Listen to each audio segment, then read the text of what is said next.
ওসমান হাদি নামের বন্ধুটার সাথে কোনোদিন মোলাকাত হয় নাই। ও আল্লাহ, কিন্তু একটা পশু কেউ যদি আক্রমণ করে পশুর উপরে সহ্য করা যায় না, আর সেখানে একটা তাজা প্রাণ চলে যাবে। আয় আল্লাহ, এটা অন্তরকে মানানো যায় না। আয় আল্লাহ তাআলা, আপনার কুদরতের ফয়সালা। আয় আল্লাহ, আজকে শুনলাম তিনি দুনিয়াতে জিন্দা নাই।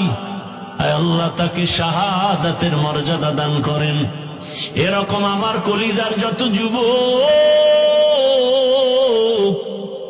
তাদের নিরাপত্তার জন্য আপনি কুদরতের দরজা খুলে দেন রে আল্লাহ।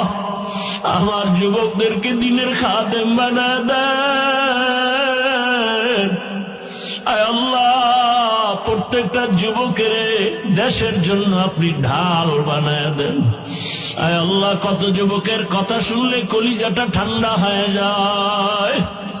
আমরা দিনের কাজ করি, দেশের কাজ করি, জনগণের পেছনে খেদমত করি এক লাইনে, আর আমার যুবক বাবারা কিছু আছে তারা ভিন্ন লাইনেই দেশের জন্য কাজ করেন, জনগণের জন্য কাজ করেন।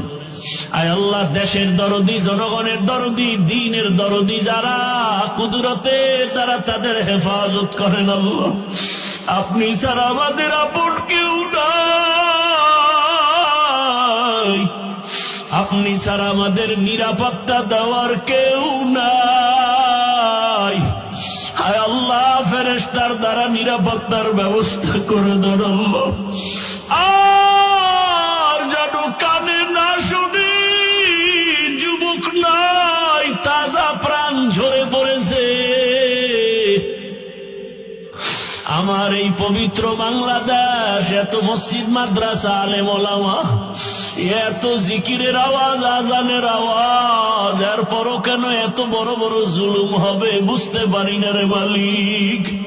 ও আল্লাহ, গুনার কারণে বেজার হইয়েন না, হেদায়াতের নূর দিয়া সিনাটা ভরপুর করে দেন।